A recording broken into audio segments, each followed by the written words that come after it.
Praise the Lord. தானியேல் 10ஆம் அதிகாரத்தில் முதல் வசனத்திலிருந்து, பெர்சியாவின் ராஜாவாகிய கோரேஸ் அரசாண்ட 3ஆம் வருஷத்திலே பெல்த் ஷெத்சார் என்று பெயரிடப்பட்ட தானியேலுக்கு ஒரு காரியம் வெளியாக்கப்பட்டது. அந்த காரியம் சத்தியமும் நீடிய யுத்தத்துக்கு அடுத்ததுமாய் இருந்தது. அந்த காரியத்தை அவன் கவனித்து தரிசனத்தின் பொருளை அறிந்து கொண்டான். அந்த நாட்களில் தானியேலாகிய நான் 3 வாரம் முழுவதும் துக்கித்துக் கொண்டிருந்தேன்.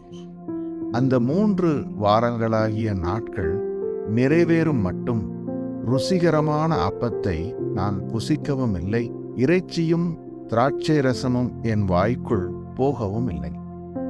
நான் பரிமள தைலம் பூசிக்கொள்ளவும் இல்லை.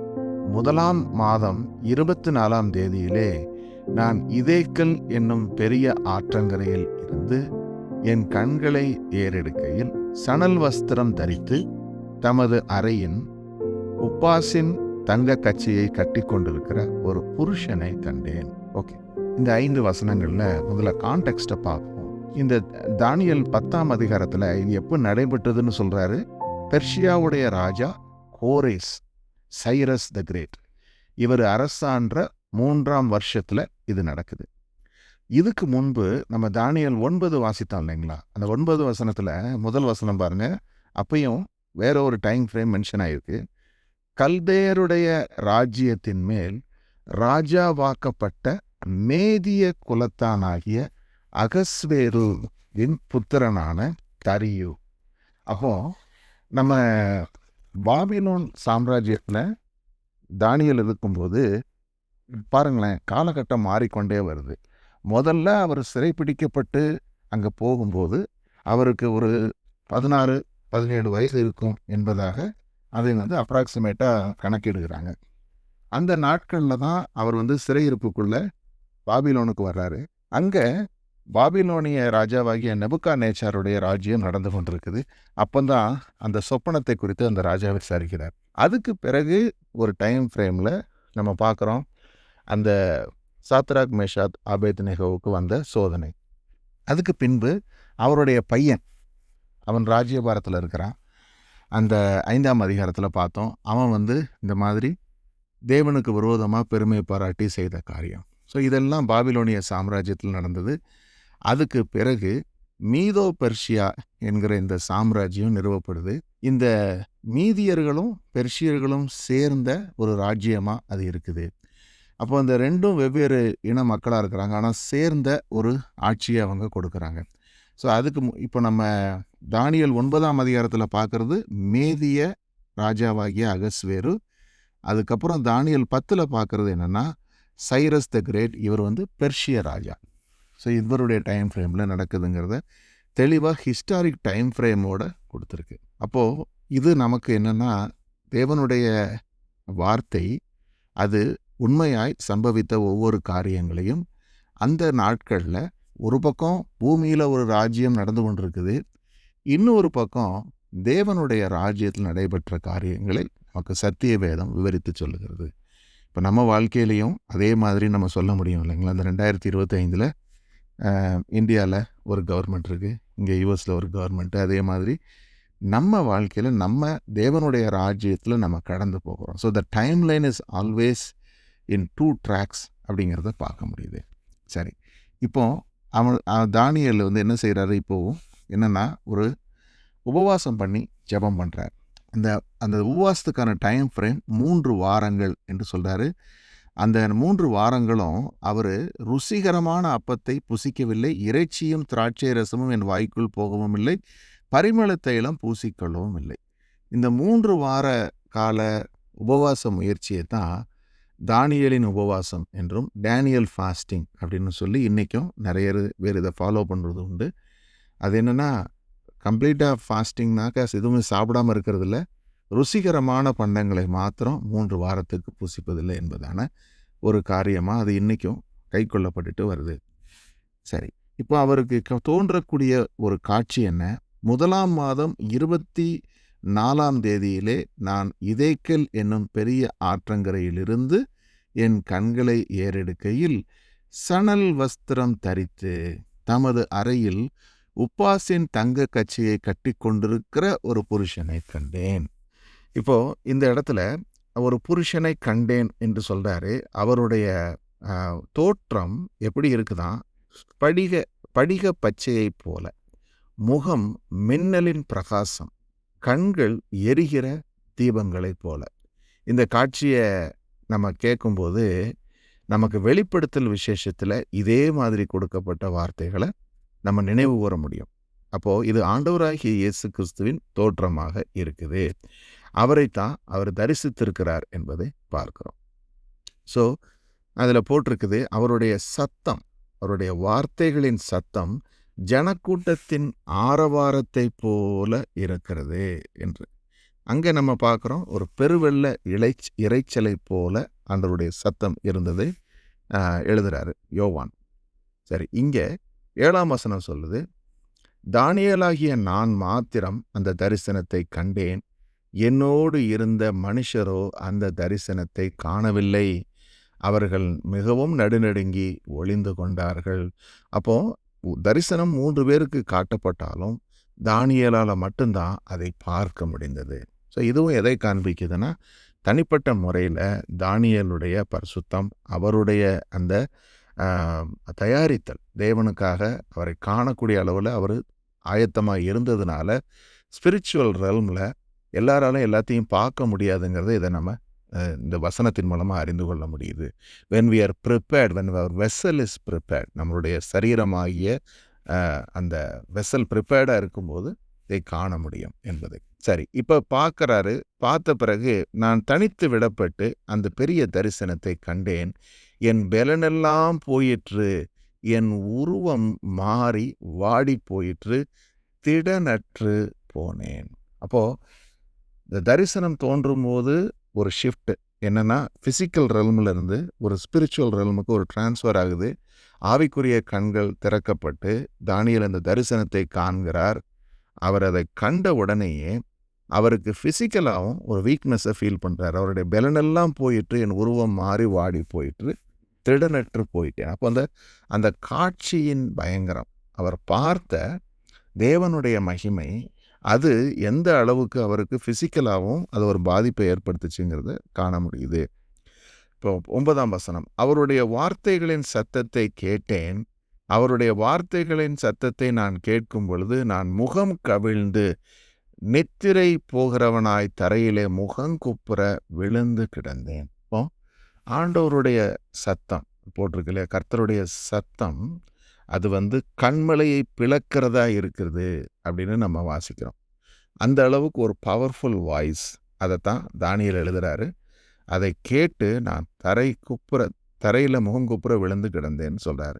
இதோ ஒருவன், இப்போது இன்னொருத்தர் இந்த காட்சியில் வர்றார். இப்போ அந்த ஆவிக்குரிய வகையில் தானியேல் இப்படி கீழே விழுந்த உடனேயே ஒரு தூதன் அவர் மீது கைகளை வைத்து அவரை எடுத்து நிப்பாட்டுறார். ஒருவன் என்னை தொட்டு என் முழங்கால்களுக்கும் என் உள்ளங்கைக்கும் தரையை ஊன்றி இருக்க என்னை தூக்கி வைத்து அவன் என்னை நோக்கி, பிரியமான புருஷனாகிய தானியேலே, நான் இப்போது உன்னிடத்திற்கு அனுப்பப்பட்டு வந்தேன், ஆதலால் நான் உனக்கு சொல்லும் வார்த்தைகளின் பேரில் நீ கவனமாயிருந்து காலூன்றி நில் என்றான். அந்த வார்த்தையை அவன் என்னிடத்தில் சொல்லுகையில் நடுக்கத்தோடு எழுந்து நின்றேன். அப்போது தானியேலுடைய அதிகாரத்தில் நம்ம அநேக தேவதூதர்களை பார்க்குறோம். காபிரியேல் தேவதூதர் முன்பு 9ஆம் அதிகாரத்தில் நம்ம தியானித்த பொழுது அந்த செய்தியை கொண்டு வந்து சொன்னார். வரப்போகிற காலகட்டத்தை குறித்த முழு விளக்கத்தையும் கொடுத்தார். இப்போவும் ஒரு தேவதூதன் வர்றார். அப்போ தேவதூதர்களை குறித்து தனது தூதர்களை காற்றுகளாகவும் அக்கினி ஜுவாலைகளாகவும் செய்கிறார். அவர்கள் பணிவிடை ஆவிகளாக இருக்கிறார்கள் அல்லவா அப்படின்றத வேதத்தில் வாசிக்கிறோம். ஆண்டவராகிய இயேசு கிறிஸ்துவ 40 நாள் உபவாசத்தை முடித்த பிறகு தேவதூதர்கள் அவருக்கு பணி செய்தார்கள் என்று பார்க்கிறோம். அப்போது நமக்கு பூமியில் இருக்கிற நமக்கு தேவன் தேவதூதர்களை அனுப்பி என்ன செய்கிறாரு? He is replenishing us, strengthening us. அதுக்கப்புறம் நம்மளை பாதுகாக்கிறார் தேவதூதர்களை அனுப்பி என்று சொல்லி, உனது பாதம் கல்லில் இடராதபடி அவர்கள் தங்களுடைய கைகளிலே உன்னை தாங்கி கொண்டு போவார்கள் என்பதையும் சொல்லுது. அப்போது சூப்பர் நேச்சுரல் ஹெல்ப்பை ஆண்டவர் தேவதூதர்கள் மூலமாக நமக்கு எக்ஸ்டெண்ட் பண்ணுறாரு அப்படிங்கிறத பார்க்க முடியுது. இப்போ தேவனுக்கும் நமக்கும் தகவல்களை கொண்டு வருகிறவர்களாகவும் பணி செய்கிறவர்களாகவும் உதவி செய்கிறவர்களாகவும் தேவதூதர்கள் இருக்கிறாங்க அப்படிங்கிறத பார்க்க முடியுது. 12ஆம் வசனம், அப்பொழுது அவன் என்னை நோக்கி, தானியேலே, பயப்படாதே, நீ அறிவை அடைகிறதற்கும் உன்னை உன்னுடைய தேவனுக்கு முன்பாக சிறுமைப்படுத்துகிறதற்கும் உன் மனதை செலுத்தின முதல் நாள் துவக்கி உன் வார்த்தைகள் கேட்கப்பட்டது, உன் வார்த்தைகளின் நிமித்தம் நான் வந்தேன். இங்கேயும் தானியேலுடைய ஜெபம், உபவாசம் பரலோகத்தை அசைக்கிற ஒரு காரியமாக இருந்திருக்குது. ஏன்னா பாருங்கள், எவ்வளோ எர்லியராக அவருடைய ஜெபம் கேட்கப்பட்டது. அவர் இந்த 21 டேஸ் ஃபாஸ்டிங்கில் இருக்கிறாரு. ஆனால் முதல் நாள்லேயே அவருடைய வார்த்தைகள் கேட்கப்பட்டு விட்டன. அதுக்கு உடனடியாக போன முறையும் ஆண்டவர் பதில் கொடுத்தாரு. இன்ஸ்டண்ட்டாக ஆண்டவர்கிட்ட இருந்து ஆன்சர் வந்துருச்சு. அதே நேரத்தில் இப்பயும் அதே தான் ஆண்டவர் செய்கிறாரு. ஆனால் ஒரு சின்ன பிரச்சனை என்ன பாருங்கள், 13ஆம் வசனம், பெர்சியா ராஜ்யத்தின் அதிபதி 21 நாள் மட்டும் என்னோடு எதிர்த்து நின்றான். ஆனாலும் பிரதான அதிபதிகளில் ஒருவனாகிய மிகாவேல் எனக்கு உதவியாக வந்தான். ஆதலால் நான் அங்கே பெர்சியாவின் ராஜாக்களிடத்தில் தரித்திருந்தேன். இப்போ இன்னும் ஒரு காரியம் இங்கே சொல்லப்படுது. என்னன்னா, பதில் வந்துருச்சு. தானியேலுக்கு ஒரு தூதனை தேவன் அனுப்புகிறார். இப்போ புறப்பட்டு வந்த இந்த தூதன் தானியேலை சந்திப்பதற்கு தடையாக என்ன செய்கிறான்? பெர்சியாவின் ராஜ்யத்தின் அதிபதி 21 நாள் எதிர்த்து நின்றுருக்கிறான். இப்போ இது எதை காண்பிக்குது அப்படின்னு பார்த்தோம்னா, நம்ம இப்போ தான் பார்த்தோம், பூமியில் ஒரு ராஜ்யம் நடந்துக்கிட்டு இருக்கு. அது என்ன? பெர்சியர்களின் ராஜாங்கம். அங்கே ஒரு ராஜா ஒருத்தர் இருக்கிறார், சைரஸ். ஆனால் இங்கே போட்டிருக்கிற பெர்சியாவின் அதிபதி ஒரு பூமியில் ஆளக்கூடிய ராஜா அல்ல. இவன் ஒரு ஸ்பிரிச்சுவல் பீயிங், ஆவிக்குரிய ஒரு பிரின்சிபாலிட்டி என்பதாக பார்க்குறோம். நம்ம பார்க்குறோம் இல்லைங்களா, அந்த நம்மளுடைய போராட்டம் மாம்சத்துக்கும் இரத்தத்துக்கும் அல்ல, ஆனால் இப்பிரபஞ்சத்தின் அந்தகார லோகாதிபதிகளோடும் வானமண்டலங்களின் பொல்லாத ஆவிகளின் சேனைகளோடும் நமக்கு யுத்தம் உண்டுன்னு வாசிப்போம். அப்போது ஸ்பிரிச்சுவல் பீயிங்ஸ் ஆர் ரியல் அப்படிங்கிறத பார்க்குறோம். இந்த இடத்துல என்ன பார்க்குறோம்னா, பூமியில் ஒரு ராஜாங்கம் நடக்குது. அது பெர்சியர்களின் ராஜாங்கம். அந்த பெர்சியர்களுக்கு மேலே ஒரு பிரின்சிபாலிட்டி இருக்கிறத பார்க்குறோம். அது என்ன? ஒரு ஸ்பிரிச்சுவல் பீயிங் அது பண்ணி கொண்டிருக்கிறது. இந்த உலகத்தின் அதிபதி இப்பொழுதே புறம்ப தள்ளப்பட்டு போவான்னு ஆண்டவர் சொன்னார். அப்போ பூமியின் ராஜ்யம் என்பது வேற, தேவனுடைய ராஜ்யம் வேற என்பதை காண முடிகிறது. தேவன் செய்கிற காரியத்துக்கு விரோதமாக சாத்தான் என்ன செய்கிறான்?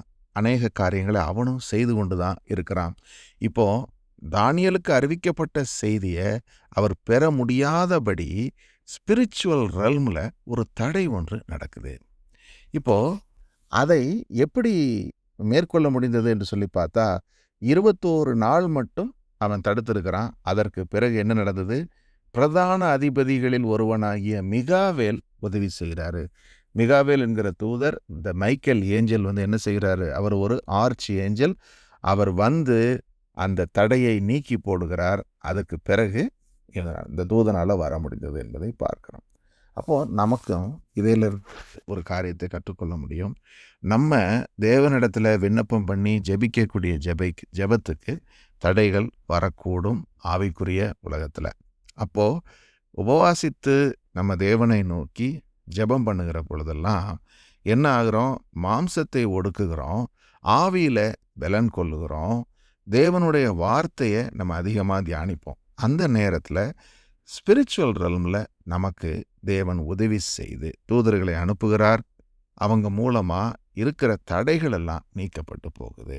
இப்போது நமக்கு இங்கே பூமியில் வரக்கூடிய எந்த ஒரு மிஸ்ஹேப்பனிங்ஸும், எந்த விதமான ஒரு ஆக்சிடெண்ட்டோ வரக்கூடிய நோய்களோ, இது எல்லாமே பார்த்திங்கன்னா ஸ்பிரிச்சுவல் ரெல்மில் ஒரு காரியம் நடக்குது. அதனுடைய விளைவாகத்தான் விஷயங்கள் நம்ம வாழ்க்கையில் சம்பவிக்குது. அப்போ கிறிஸ்தவர்களாகிய நம்ம ஒரு பொதுவான ஒரு கண்ணோட்டத்தில், ஓகே, நான் ரட்சிக்கப்பட்டுட்டேன், நான் ஜெபம் பண்ணுறேன், நான் வந்து கிறிஸ்தவனா வாழ்கிறேங்கிற பொதுவான ஒரு எண்ணத்தில் நம்ம இருந்தோம்னு சொன்னால், ஸ்பிரிச்சுவல் ரெல்மில் நடக்கக்கூடிய நிறைய காரியங்களை நம்ம அறியாமல் விட்டு விடுகிறோம். அதை நம்ம அறிந்து கொள்றதுக்கு நம்ம அதுக்காக டீட்டெயில்டாக அதை பற்றி ஆராய்ச்சி பண்ணணும்னு நான் சொல்ல வரல. அவ்வப்போது உபவாசித்து ஜெபம் பண்ணி நம்ம பண்ணக்கூடிய ஒரு காரியம், அதோடு விழித்திருந்து ஜெபியுங்கள்னு ஆண்டவர் சொன்ன ஒரு காரியம், ஆவியிலே அனலாயிருங்கள்னு சொன்ன ஒரு காரியம், இந்த 3 காரியத்தையும் தான் பிரதானமாக நம்ம மனதில் வைத்து நம்ம செய்யணும். ஏன்னா நம்ம இந்த காரியங்களை செய்யலைன்னு வைங்க, அப்போ என்ன நடந்து விடுகிறது? சத்துருவானவன் நம்மை வஞ்சனையின் மூலமாகத்தான் மேற்கொள்ளுகிறான், த்ரூ டிசெப்ஷன்ஸ். ஏன்னா விசுவாசிக்கிறவர்களுக்கும் மாம்சம் இருக்குது. மாம்சத்தில் நமக்கு என்ன உண்டாகும்? வெறுப்பு உண்டாகும், கசப்பு உண்டாகும், சண்டை சச்சரவுகள் வரும், மற்றவர்கள் மீது பொறாமை வரும், எரிச்சல்ங்கிற சுபாவம் வரும். இது எல்லாமே சாத்தானுடைய ஒரு முக்கியமான அட்டாக்கிங் பாயிண்ட்ஸாக இருக்குது. நம்ம கோபம் கொண்டா பிசாசுக்கு இடம் கொடுத்து விடுகிறோம். நம்ம வந்து ஒரு ஒரு ஒரு ஜெலசி வந்துச்சுனாலும் சாத்தானுக்கு இடம் கொடுத்து விடுறோம். ஒரு இச்சை வந்தாலும் இடம் கொடுத்து விடுகிறோம். அப்போது இந்த காரியங்கள் மனிதர்களிடத்தில் உண்டுங்கிறத தெரிஞ்சு தான் அவன் என்ன செய்கிறான், இந்த மாதிரி காரியங்களுக்கு நம்ம உட்படும் பொழுது நம்மை வஞ்சித்து நம்ம மீது என்ன கொண்டு வந்து விடுகிறான், இந்த மாதிரி பாவத்தையும் பாவத்தின் மூலமாக வரக்கூடிய விளைவுகளையும் கொண்டு வந்து நம்முடைய லைஃப்பில் உரிமையை எடுத்துக்கொள்ளுகிறான். ஆகையினால இதை மேற்கொள்வதற்கு நம்ம அடிக்கடி we have to pray with fasting and also நம்ம சரீரத்தை ஒடுக்குதல் என்று வரும்பொழுது to cut down curb the ஃப்ளஷ்னு வரும்போது பார்த்திங்கன்னா, the only way is to eat more and more of the word of God. அதான் நான் சொன்னேன், நான் ஆரம்பத்திலே நம்ம டிஸ்கஷனை ஸ்டார்ட் பண்ணும்போது, சந்தர்ப்பம் கிடைக்கும் போதெல்லாம் நம்ம இப்போ ஒவ்வொரு நாளும் ஆண்டவர் கொடுக்குற வார்த்தைகளை நம்ம உட்கொள்ளுகிறோம், தியானிக்கிறோம். இதை பூரா யூடியூப்பில் வந்து God has given us this privilege to share these messages. இதை வந்து any time when we play back, we are able to connect back to the word of God, what God gave that day, we are strengthened. ஆகையினால அதை தொடர்ந்து நம்ம செய்வோம். Okay, அடுத்தது Persia ராஜாவுடைய இந்த காரியத்துக்கு பிறகு, இப்பொழுதும் கடைசி நாட்களில் உன் ஜனத்துக்கு சம்பவிப்பதை உனக்கு தெரிய பண்ணும்படி வந்தேன். இந்த தரிசனம் நிறைவேற இன்னும் நாள் செல்லும் என்றான். அவன் இந்த வார்த்தைகளை என்னோடு சொல்லுகையில் நான் தலை கவிழ்ந்து தரையை நோக்கி பேச்சற்று போனேன். சரி, இதோட இன்னைக்கு தியானத்தை நம்ம முடிப்போம். மீத வசனங்களை நம்ம மறுபடியும் தியானிப்போம்.